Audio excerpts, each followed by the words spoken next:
ئازیزان سڵاوتان لێبێ پەیوەست بە زۆربوونی کوشتن ڕووداوەکانی کوژران لە هەرێمی کوردستانە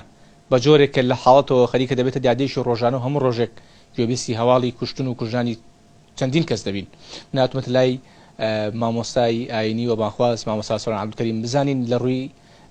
تێگەشتن و تێڕوانینی ئاینی پیرۆزی ئیسلامەوە سزای کوشتن چییە، هۆکارەکانی کوشتن چییە و چارەسەر چییە بۆ ئەو ڕووداوانەی کە ڕوودەدا. مامۆستا سڵاوی خوارد لێبێت تۆم کاتت باش. بێگومان دەزانین کە ئەم ڕۆایلاتوە خەزوور نایێت لە ماڵی زاوە زاوەژ نایێت لە ماڵی خەزوور، ینی هێندە ڕووداوەکانی کوشتنتان ناوان کەسە نزیکانیش زیادی کردووە. ئەمە پێم بڵێ بە بڕای جەنابەت هۆکاری ئەم دیاردانە چییە کە دەیبینین ئێستا لە هەرێمی کوردستانە؟ بسم الله الحمد لله. والله ئەمە ئێستا لە کوردستانە گوزەریە هەمومانی ناڕەحەت کردووە، هەمیمانی بێتاقەت کردووە و بەڕاستی من لە ئێستا ئەگە بڵێم هیچ گەشتبین نیم بەم حاڵی ئێستا یعنی نەحەقم مەگرە. بە سلفادەر ئەڵێن بەلەد العیسابات، ئەی باشە بۆ بە کوردستان وان ئەڵێن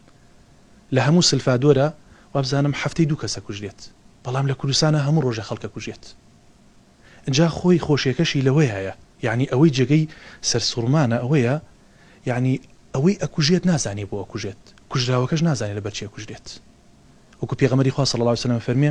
لە آخر زمانە وای لێ دێت لا يدري القاتل مما قتل، نازانێ، یعنی قاتل نازانێ بۆچی ئەکوژێت،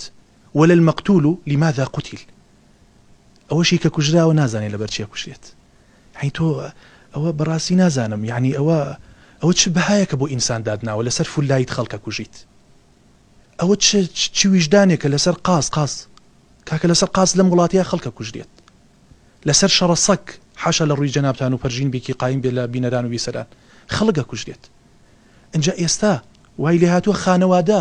کامل مکمل ئیبادە ئەکرێت، یعنی نەژن دەرەچێ نەکەش دەرەچێ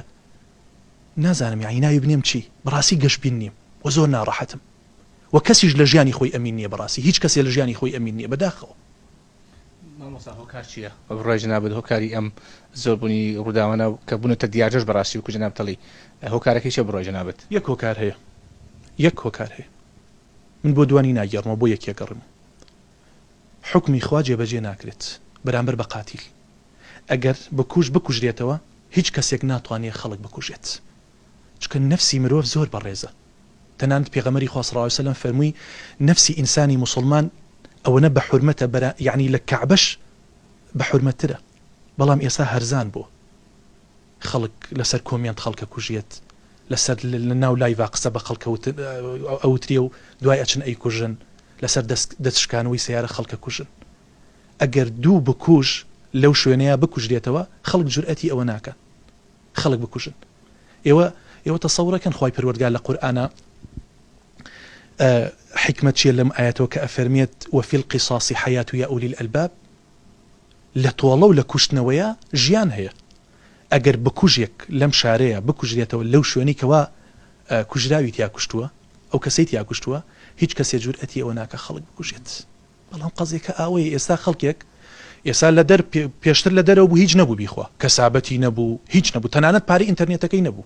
بەڵام ئێستا کە دوانی قەلەپاچە کردووە و بنەماڵەیەکی وێران کردووە، باشە دوانی کوشت، ئێستا چووە بە خۆی لە سژنا بۆ خۆی شوێنی فێنک، جێگای نەرم، ئینتەرنێت، باشە تەنانەت هەموو ئەلعاب و یاریەکانیشی لەبەردەستە بۆ خۆی کەیف و سەفا، تێر لەسکی نانەخوا، ڕەنگە دووشەمان و پێنجشەمانش تێر شیش کەبابی بۆ بێنن. کەواتە ئەمە یەک لەو هۆکارە گرنگ، یعنی ئەو هۆکارە گەورانەیە کەەوە مرۆڤ وای لێ هاتووە دەسی بچێتە براکەی، دەسی بچێتە خوشکەکەی بیکوژێت، یعنی سجنەکانیان بووە بە ماڵێکی گەورە. یعنی ئێستا ئەوەنەی بەخۆشی لە سژنایی گوزارێنن لە دەرەوە لە بەخۆشی نایگوزارێنن. ئەمەسانی پیرۆزی ئیسلام وەکو باسی شت کرد چارەسەری بۆ ئەمە بە کوشتنەوەی کەسی بکوژداناوە و پێ دوایە ینی نەک وەکو جەنابی شت کە باست کرد ئاینی پیرۆزی ئیسلام ئەمە بە چارەسەر دەزانێ. پێش دوایە ئەمە هۆکارێکە بۆی کە ئەمڕۆ خەڵک بکوژێت و زیاتر بکوژێ بۆیە ئەم فەرمایشانە جێبەجێ ناکرێت. حتمما، یعنی خۆی پەروەردگار کاتێک فەرمیێ وفي القصاص حياة، لە تۆڵە سەدنەوەیە لە قیساسا ژیان هەیە. ژیان چۆن؟ یعنی تۆ گەر کەسێکی کوشت لەو شوێنەیە کوشتەوە ژیان ئەبەخشێ بەم شارە، ئیتر کەسێکی تر جورئەتی ئەوەی نابێ خەڵک بکوژێت. بۆچی ئیمامی عومەر کاتێکە بیستێ مناڵی لە سەنعا کوژراوە، باشە کاتێک زڕدایکەکەی هەڵ ئەسێ لەگەڵ دۆستەکانی ئیتیفاقەکە ئەڵێ مناڵەکە گەورە بووە، ئەگەر کەشف بین دوای ئێوە من پیاوەکەم ڕەنگە بمکوژی یا تەلاقم بات 6 حوتێک کۆ ئەبنەوە لەگەڵ ئەم ژنیا مناڵەکە کوژن ئیمامی عومەر خۆی بەپێ لە مەدینەوە بەڕێکەوە بووە وە سەنعا باشە هەر 6 حوتیان خڕکاتەوە لە ناو بازاری سەنعا فەرمووی والله لو أن أهل صنعاء اجتمعوا في قتله لقتلتهم جميعا هەر حوتیانی کوشت فەرمووی والله ئەگەر ئەم شارە بەشدار بوونایە لە کوشتنی ئەم مناڵەیە هەمووتانەمە کوشت ئەگەر یەک قاتیل لەم شارەیە لەم وڵاتەیە بکوژرایە خەڵک جورئەتی ئەوەی ناکرد خەڵک بکوژێت ئەمێ سزای کەسی بکوژم بۆ باسکەی خۆی باسی سزاکە بکەم هۆکارێکی تر لە هۆکارانی تر ئەگە من باسی بکەم خەڵک شەکدارە بەداخەوە کاکە بەخوا من بەس ئەو تەزبیحە لە ماڵەکەمێ لەگە قەڵەمە باشە بۆ هەتایە تۆ کۆمنتی ناشرینم بۆ بنووسی دەسم بەسەرا بشکێنیتەوە فولایتم بۆ لێ بدەی کاکە جنێوم پێ بدەی بەخوا من ناتکوژم باش دەمانچەم پێنیە کاکەگیان بەڵام کاکە خەڵکەمی دەمانچەی هەیە ڕەشاشی هەیە کاکە ماڵوهەی قازیفەی هەیە باشە من پرسیارێکی ترەکەم ئێمە هەمومان ئەزاین سەدام خوێن مش بوو ئەوەی کردی پێمان ئیتر مەگەر هیتلەر بە خەڵکی وڵاتەکەی خۆی کرد بێت بەڵام لە سەردەمی سەدامە خۆ خەڵکی ناکوشت ئەزانی بۆ ماڵەکان خاڵی بوو لە چەک خەڵک چەکی پێنە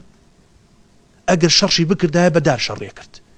دوای ئەوەی بەرامبەریتی هەڵدانەکەن جا خۆشیتی هەڵدانی خوا دەچوو بۆ سجن بۆیە کەس نەوێرا دەست بۆ کەس بەرێت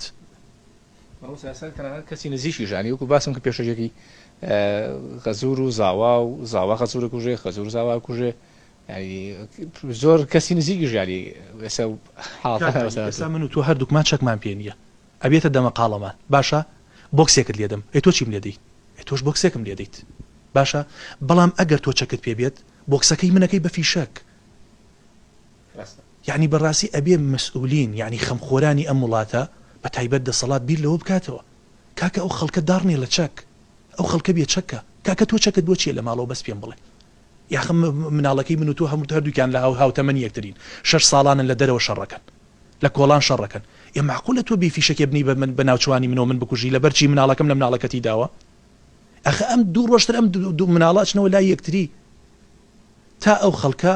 خاڵی نەکرێتەوە لە چەک ماڵەکان خاڵی نەکرێتەوە لە چەک وەکو سەردەمی جاران من باسی هەشتاکان و نەوەتەکانەکەم تاوەک ئەو سایلێ نەیاتەوە کوشتن و بڕین زۆرترە بێ و زۆرترە بێ و زۆرتر بێ و بەردەوامی بێت ئاینی پیرۆزی ئیسلام فەرمایشەکانی قورئان و پێغەمبەر درودی خوایان لێبێت چۆن باسی سزای کوشت نەکات ئەوەی کە زۆر جا باسەکرێت ڕوخاندنی کعبە یاخود کوشتنی هەموو مرۆڤایەتی کۆمەڵێک فەرمایش هەیە ئەمەی تۆ بە دیاریکرایی بەورتر باس لە سزای ئەو کەسانەما وەکوی کە بکوژن کە خوێنی خەڵک بە ناحەق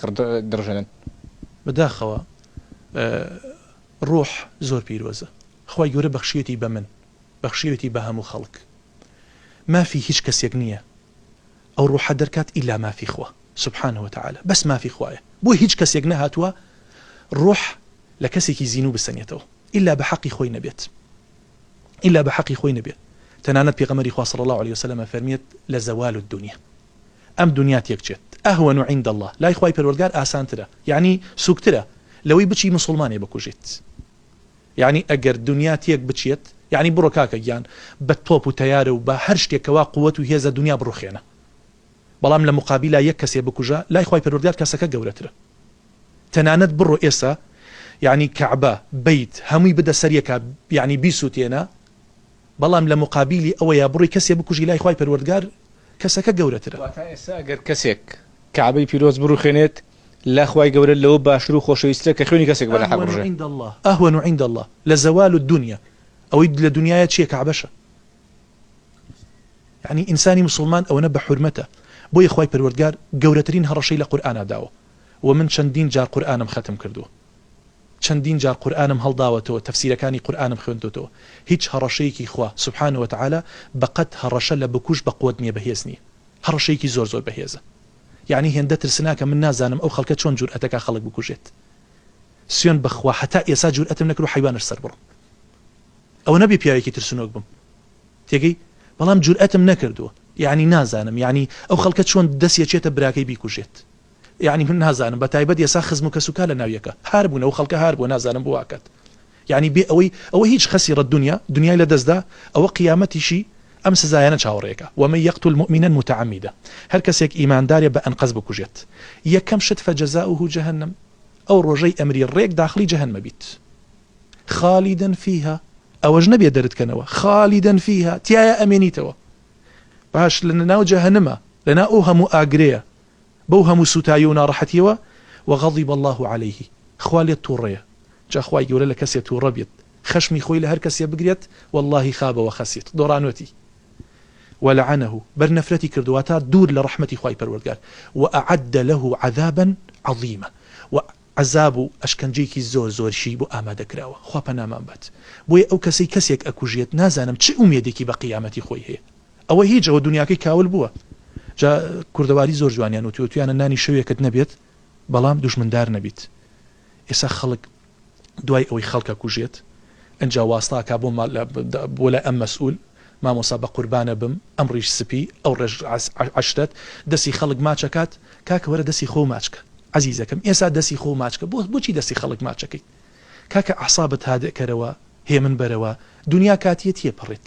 تو خوا عیب نییە لەسەر عەرزە براکەتە کوژیت تو خوا عیب نییە لەسەر وەرەسەی باوکت براکەتە کوژیت تو خوا عیب نییە لەسەر تاسەی کۆڵان کاکە خەڵک کوژداو لەم ماوەیە خەڵک کوژداو لەسەر تاسەی بەردەم ماڵان باشە تاسەی دروست کردو و سیارەکەی لی داوە سیارەکەی عەزیەتی بووە توتی کێم تاسەی دروست کردوتیاتە فلانە ماڵ دەرگای کردەوە یەک دەمانچیناوە بە گولەیەکی ناوە بە کەلەی سەریەوە من لێرەشەوە پەیامم هەیە بۆ هەر کەسێک کە کچی داوە بە خەڵک طبعا من نیسا کچی خەڵکم لایە باشە تۆ کچی خەڵکت لایە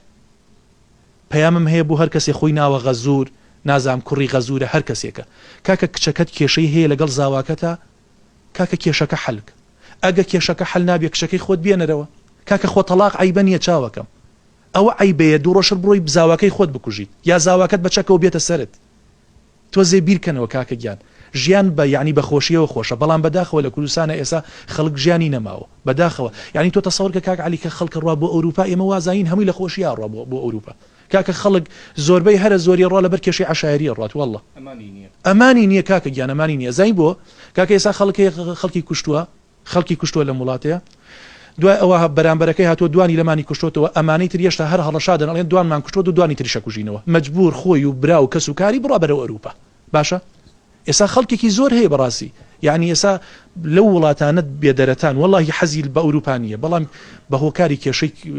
عەشایری و مەشاکلی خێزانی و ڕوویکردۆتە ئەوروپا مامۆستا پرسیارمان ئەگەر بە کوردی پێمان بڵێ پاداشتی کەسی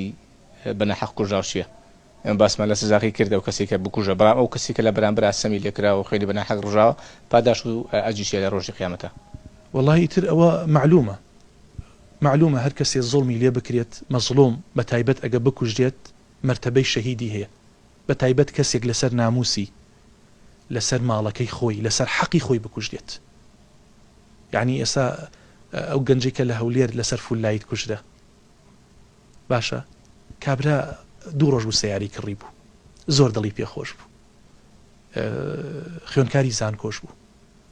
کاتی خەڵتانی خوێن ئەکرێت طبعا لای خوای گەورە شەهیدە چونکە ئەو بەس فولایتێکی لێداوە هیچ ناحەقێکی بەرامبەرەکەی نەکردووە کاتێک کەسێ لەسەر تاسەیەکە کوژریە کاکە تاسەیەکی دروست کردو لەبەرەوە مناڵەکەی نەمرێت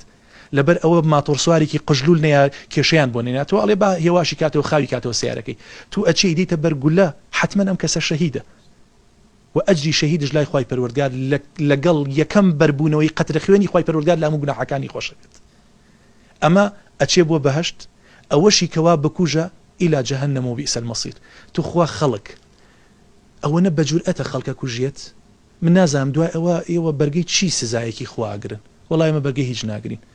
جەنابی سەری یەشێ ڕاکە حەبیکی سەریە شاخوا ناوسکێدا لە یەش ڕاکە بۆ لای دکتۆر خێرا دکتۆر بەساقۆ بم چیم لەکەی بەس ڕزگارم کە لەم ئازارە تۆ بەرگەی ئازاری خواگریت ها